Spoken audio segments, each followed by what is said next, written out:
डॉली शर्मा जी हैं, गाजियाबाद से गठबंधन की प्रत्याशी बनी है। पहले भी चुनाव लड़ चुकी है मेंबर ऑफ पार्लियामेंट का, और अभी भी चुनाव लड़ रही है। तो आप जितने भी लोग वीडियो को देख रहे हैं, पहले खूब ज्यादा शेयर करें, और मैं चाहूंगी कि डॉली बहन अपना परिचय खुद ही अच्छे से दें, और अपील भी आपसे वोट की करें। रिश्तेदारों को भी आप फोन कीजिएगा।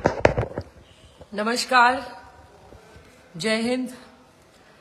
आज पहले तो धन्यवाद करूंगी पूनम का, मेरी छोटी बहन है, कि पूनम ने मुझे कहा कि आज आपको मेरे पेज पर लाइव आना है और बात करनी है। तो देखिए, आप सब पूनम का परिवार है, तो मेरा भी परिवार है। सबसे बड़ी बात है कि ये चुनाव बड़ा अच्छा है, अहम है। और ये चुनाव क्यों अहम है? ये चुनाव इसलिए अहम है क्योंकि आज जिस तरीके से भाजपा हर चीज को कुचलने का काम कर रही है, किसान को कुचलने का, युवाओं को कुचलने का, हर छोटे और मध्यम व्यापारी को कुचलने का, और महिलाओं के खिलाफ अपराध में नंबर 1 पर उत्तर प्रदेश आ गया है। बच्चे जब नौकरी मांगते हैं तो उन्हें पेपर लीक और भर्ती घोटाले मिलते हैं। ज्यादा कुछ करते हैं तो जेलों में ठूस दिए जाते हैं।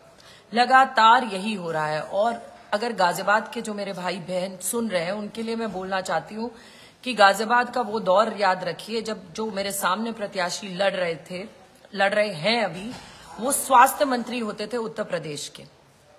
अभी पिछली योजना तक 2022 तक, तो आप लगाइए उन्होंने क्या किया। कोरोना की उस भीषण महामारी में जब लोग तड़प रहे थे, बिलक रहे थे, रो रहे थे, उन्होंने अपने दरवाजे उनके मुंह पर पटक कर बंद कर दिए, और उन्होंने कहा कि मैं खुद को बचाऊं कि तुम्हें बचाऊं। लेकिन उस दौरान आपकी ये बहन, आपकी बेटी दिन रात काम कर रही थी और लोगों की मदद मैं और मेरी टीम, अकेले कोई कुछ नहीं कर सकता, मैं और मेरी टीम, हमारे सभी साथी दिन रात मेहनत कर रहे थे, लोगों के अंतिम संस्कार भी करा रहे थे और लोगों को बेड, ऑक्सीजन, दवाई भी दिला रहे थे।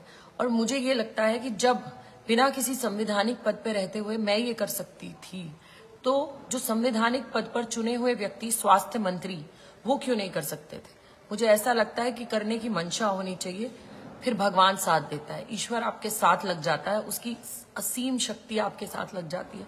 इनकी मंशा ऐसी थी। ये कहते हैं कि अभी ये विधायक हैं गाजियाबाद सीट से, और ये कहते हैं कि वोट तुमने दी मुझे, वोट तो मुझे मेरे हलवे, पूरी, सब्जी ने दी। ये उन्होंने अपने कार्यकर्ताओं और लोगों के बीच में कहा है।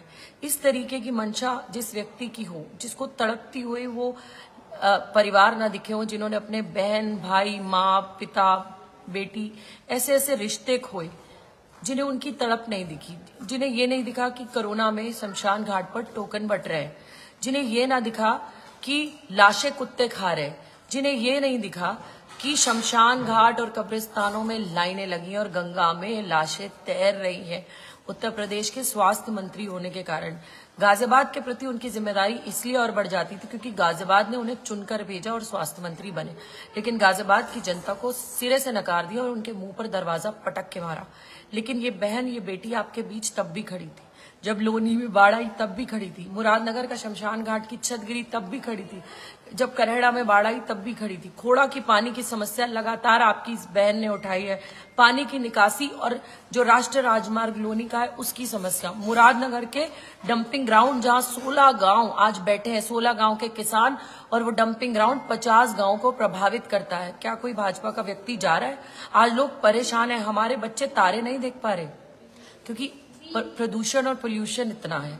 लगातार हमने हर वर्ग पे, जब प्रदूषण की बात आई, मैंने उस पर भी चिट्ठी लिखी भारत सरकार को, प्रदूषण, ये एनवायरमेंट मिनिस्टर को, लेकिन कहीं से कोई पुख्ता ऐसे जवाब नहीं आते।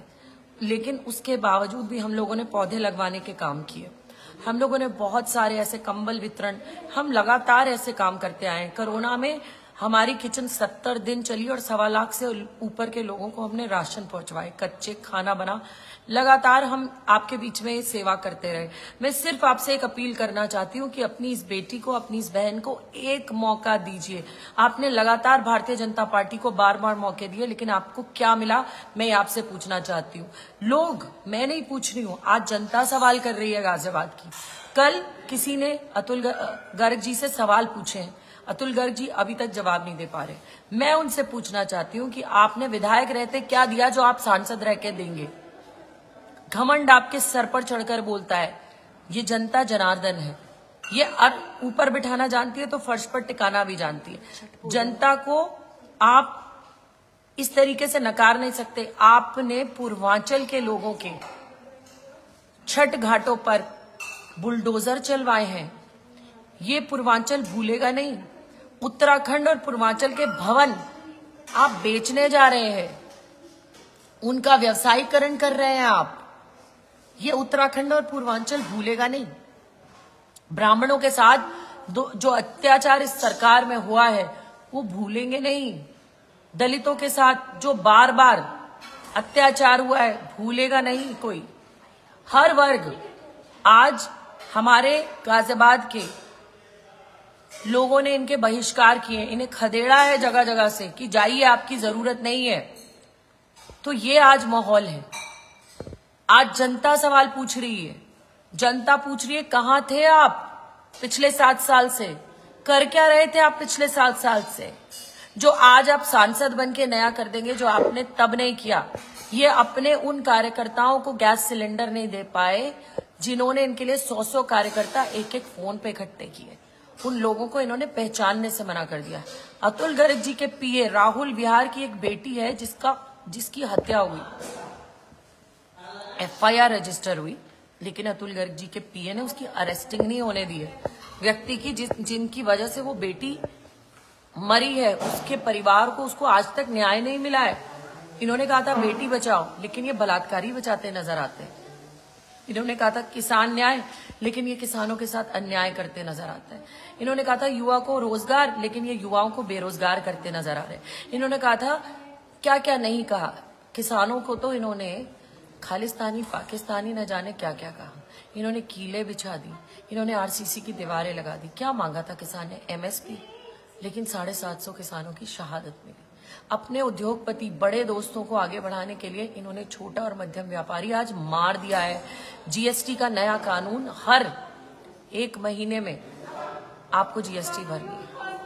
आज आप लोग 44% टैक्स दे रहे हैं कुल मिलाकर, आपकी आय का आधा टैक्स। क्या आपको नहीं लगता बदलाव जरूरी है? आपके बच्चों के भविष्य के लिए इस हिंदुस्तान में कभी शिक्षा पर टैक्स नहीं लगा।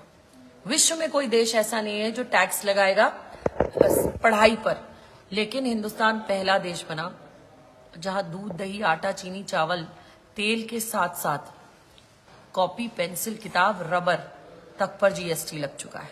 क्या आपको नहीं लगता कि हमारे बच्चों के साथ अन्याय है?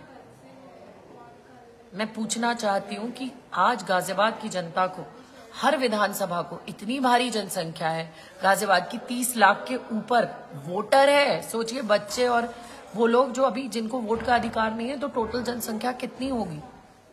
क्या हर विधानसभा को अपना एक अलग बेड नहीं, 100 बेड का अस्पताल नहीं मिलना चाहिए? क्या हर विधानसभा को अपने डिग्री कॉलेजेस नहीं मिलने चाहिए? क्या महिलाओं के साथ अपराध में उत्तर प्रदेश को नंबर 1 किया है, पर महिलाओं को और बेटियों को उनके अधिकार नहीं मिलने चाहिए? क्या बच्चियां जिनको दिल्ली जाना पड़ता है उनको डिग्री कॉलेजेस नहीं मिलने चाहिए? CSC अस्पताल में एक डॉक्टर नहीं है। MMG अस्पताल के डॉक्टरों ने हाथ खड़े कर दिए। उन्होंने कहा है हम इतना प्रेशर नहीं ले सकते, 1 महीने का टाइम, हम नौकरी छोड़ देंगे। अखबार पढ़िए, जानिए कि क्या माहौल है। मैं चाहती हूं कि आपको आपकी सुविधाओं पर आप चुने अपना जनप्रतिनिधि। मेट्रो का विस्तार, इंदिरापुरम वसुंधरा की बहुत बड़ी मांग है।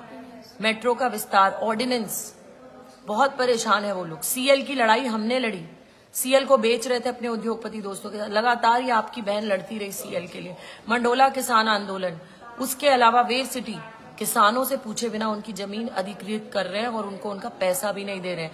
लोग, किसान अपने लिए गड्ढे खोद रहे हैं कि हम इसी में समा जाएंगे। तड़पा दिया है इन्होंने।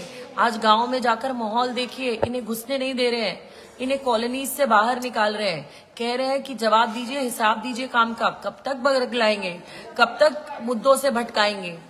अगर अपने बच्चों का भविष्य आप चाहते हैं तो आज आगे बढ़िए और बदलाव के लिए अग्रसर होइए, क्योंकि बदलाव लाना जरूरी है। नहीं तो संविधान की हत्या और संविधान को कुचला जाएगा। भगवान राम आ तो गए, लेकिन भगवान राम अब पूछ रहे हैं कि हर साल 2 करोड़ नौकरियां कहाँ हैं, 20 करोड़ रोजगार।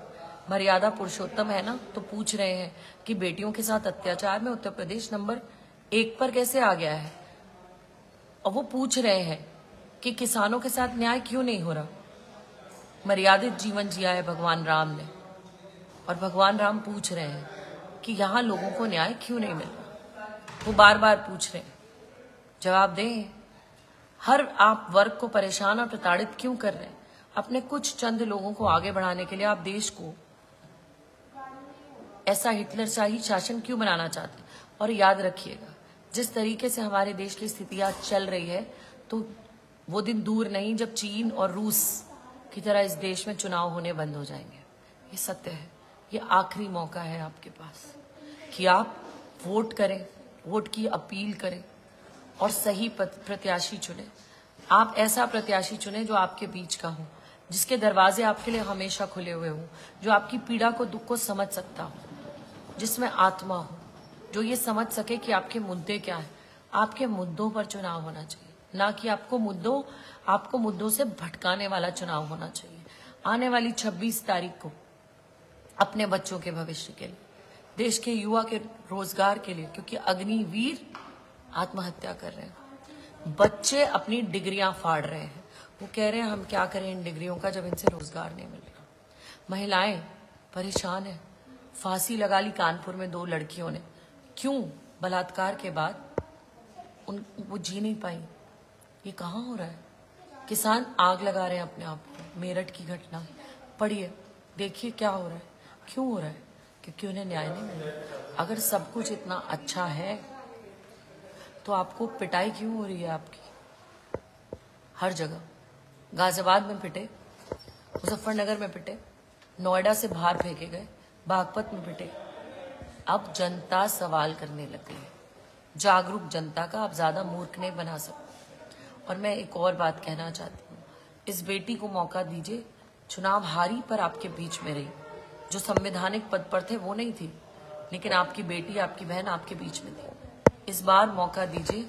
आने वाली 26 तारीख को हमारे इंडिया अलायंस को हाथ के पंजे पर वोट दीजिए, और इतनी तादाद में दीजिए कि इनका जो ये ईवीएम चलता है ना, इतना वोट पड़े कि इनके घफले फेल हो जाए। बहुत बहुत धन्यवाद।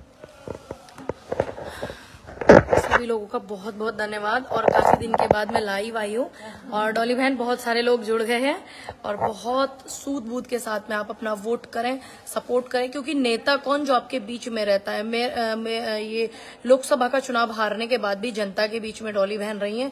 मेरा निवेदन है कि वीडियो को आप खूब ज्यादा लाइक करें, शेयर करें, कमेंट करें, अपने रिश्तेदारों को फोन भी मिलाएं कि इंडिया अलायंस के जितने भी हमारे प्रत्याशी हैं, और गाजियाबाद में हमारी जो लोकसभा की प्रत्याशी हैं इंडिया गठबंधन की डॉली शर्मा, उनको वोट करें, और सभी को वोट करें इंडिया गठबंधन के प्रत्याशियों को।